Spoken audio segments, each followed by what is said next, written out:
So, this is not a new thing, only thing the court has affirmed that states have got the powers. Whereas, because of a judgment earlier given by 5 judges in Chinnaya case, that you cannot subcategorize the scheduled caste. That was the judgment in the Chinnaya case. So, now that has been overruled by a 7 judges bench, they say the state has the powers. So, that is the main thing. The other portion of creamy layer among the SCs or STs that has been referred by the judges, it is only an observation, not a judgment. Only the creamy layer at present is being applied on backward classes, which from our federation at the all India level we are opposing continuously that creamy layer concept should be completely removed.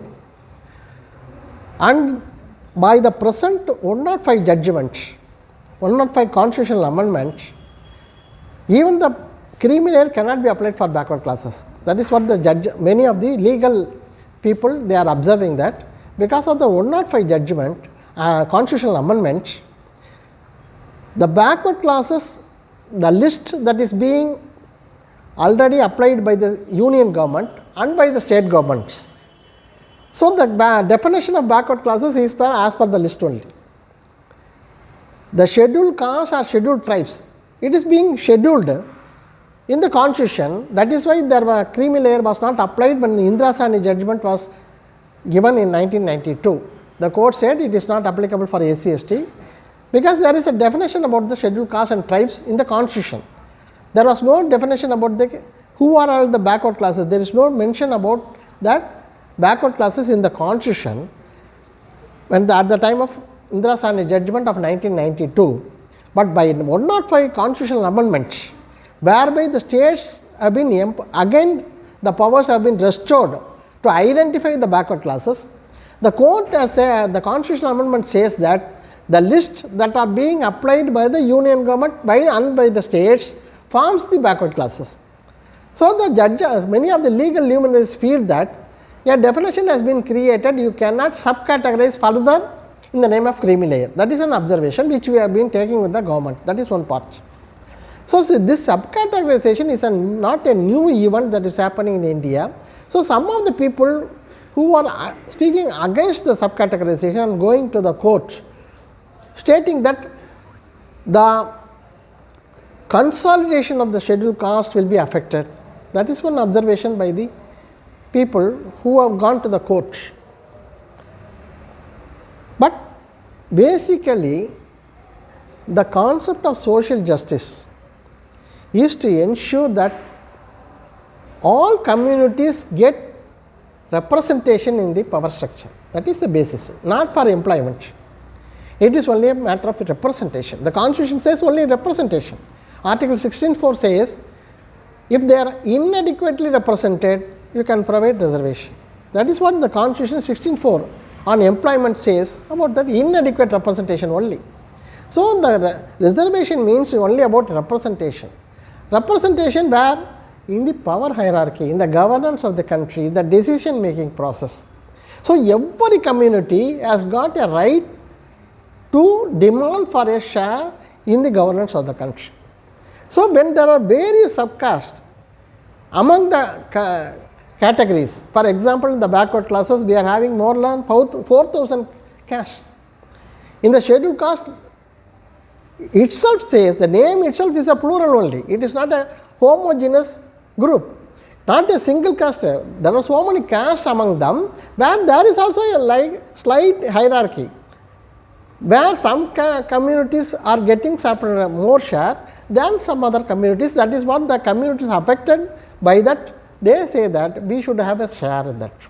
So, the government which is concerned about social justice have to make or ensure that all these castes get some share in the power hierarchy. That is the idea behind bringing a subcategorization. So, the Tamil Nadu government in 2009, when they brought this Arundhati subcategorization, the idea was that particular groups of called as Arundhatiyas, they do not have adequate representation in the various schemes of the government.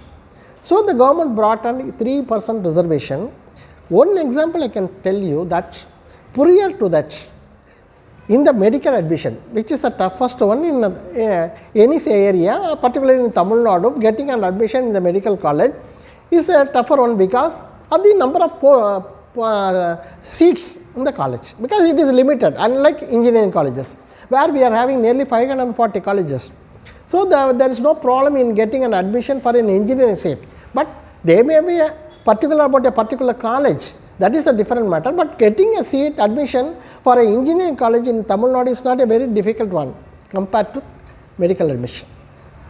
For Arundhathir community, prior to this bringing of this legislation in 2009, they were not able to get any admission in the medical colleges, and in 2000 up to 2014 they were able to get 1 or 2 admissions.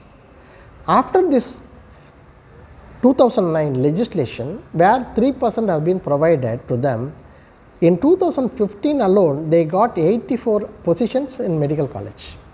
So, that is the improvement or advancement and the impact of this subcategorization of a particular group.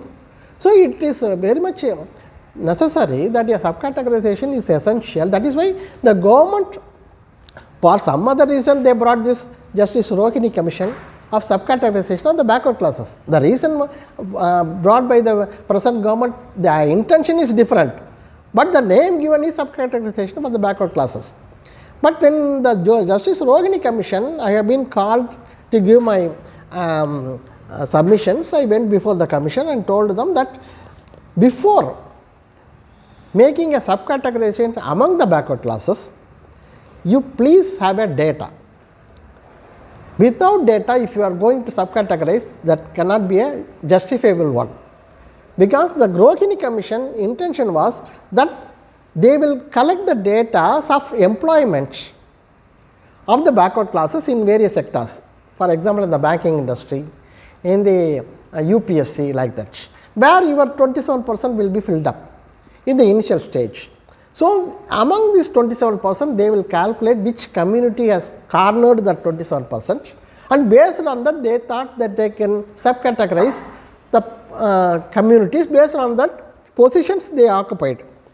I told them that this cannot be a justifiable process, because your 27% you are giving today, you on a position means some communities are coming inside, particularly one, for example, X community.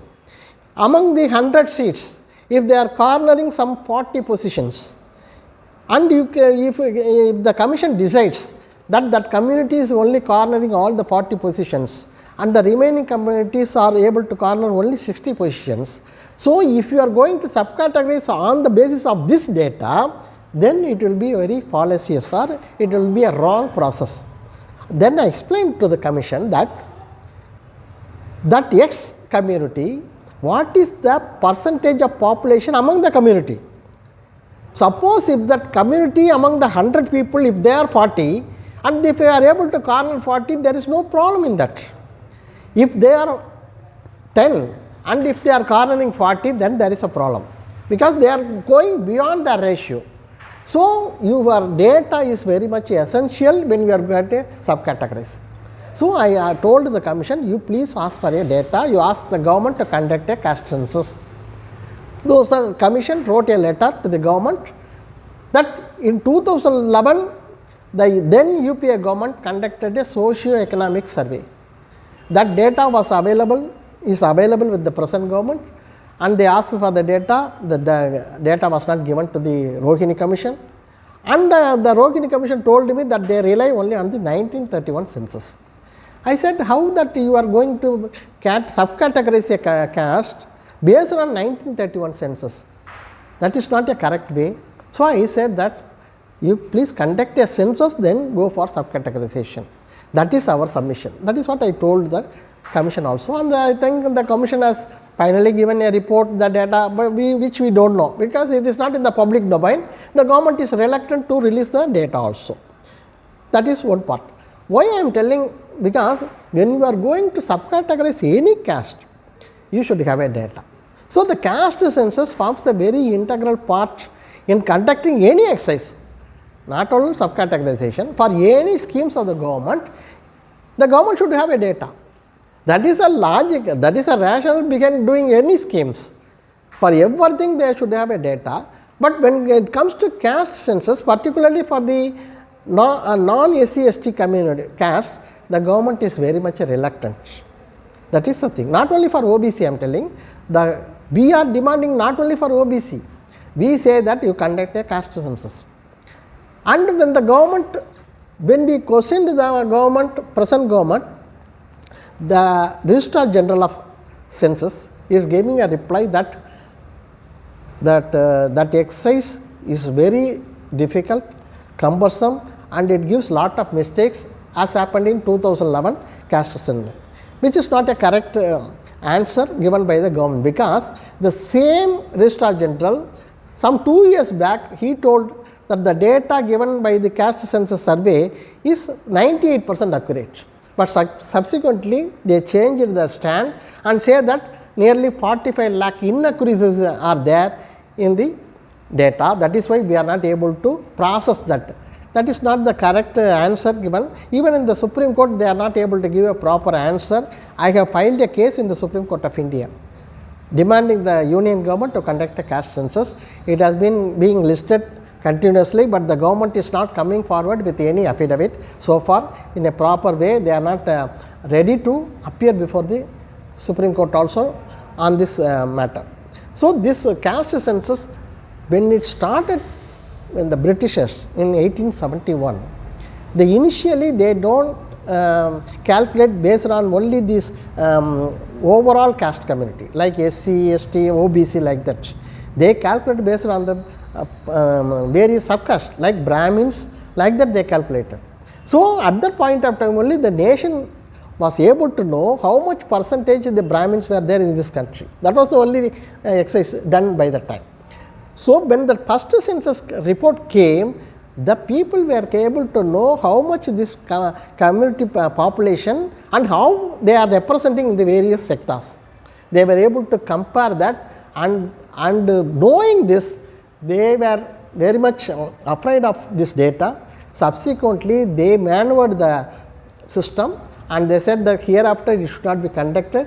Then they started conducting as Hindus like that. Subsequently, they changed that.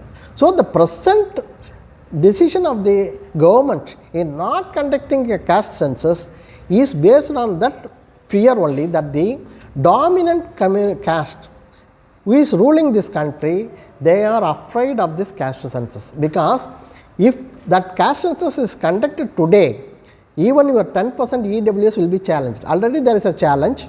The government, Supreme Court has asked for the data, the government has not given the data, and if this caste census is done, naturally it will reflect on the legality of 10% EWS also. So, the government is not ready, because the whole government apparatus is dominated by the Brahminical system. They are only ruling this country. All the decision making process is under their control only.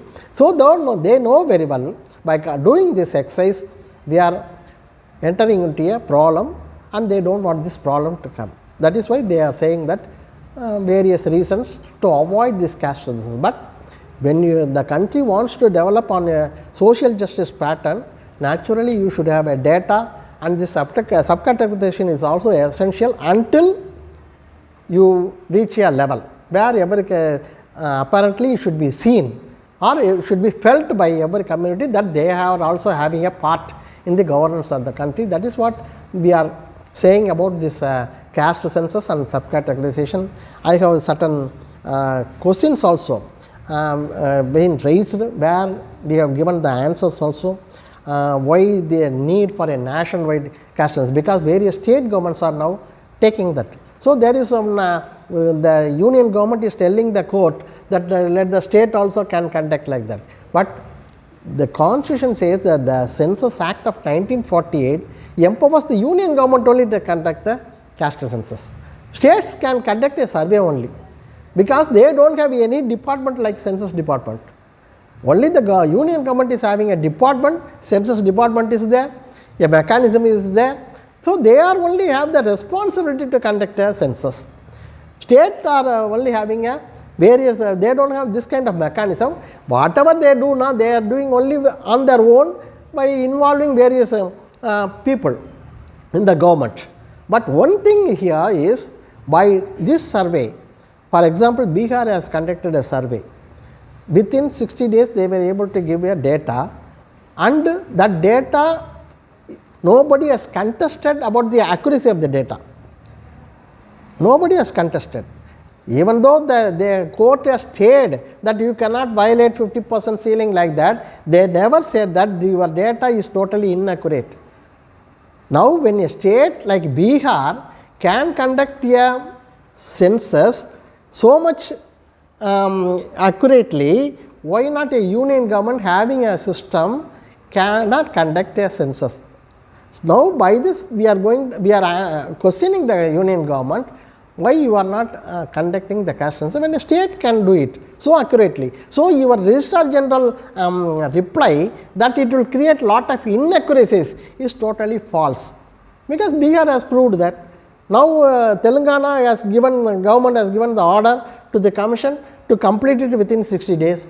So, within 60 days, a government without any mechanism is able to collect a data. Why not a union government having a separate department for this, doing the exercise for so many years on various categories, cannot have a full time exercise, because the column itself very simple. You have to add only one column, caste. The Registrar General says that there are so many subcastes, so that will give a lot of confusion. That is not an issue. Whatever may be the subcaste, you are only combining everything into a single caste. In the already you are having a union list, you are having a state list, all these castes are listed only in that. Already in the nation knows which caste belongs to which group. And moreover, whether he is a literate or illiterate, in India, everybody will know about their caste. There is no problem. Other things they may not be knowing, but a caste everybody knows about them. So, there is no problem, but intentionally, as I said earlier, the intention is, if this data comes, then the nation will know who is dominating the process in this country. That is the main problem of refusing to conduct a caste census, and the subcategorization is another extension of social justice. If you want to have a social justice in this country, you should ensure, as long as this caste system is there, you have to see that all the communities are getting their share in the governance of the country. That is a simple thing, that is what we observe from our Periyar movement angle. We also think like that only. So, this is what I want to share with you. Now, you can ask questions.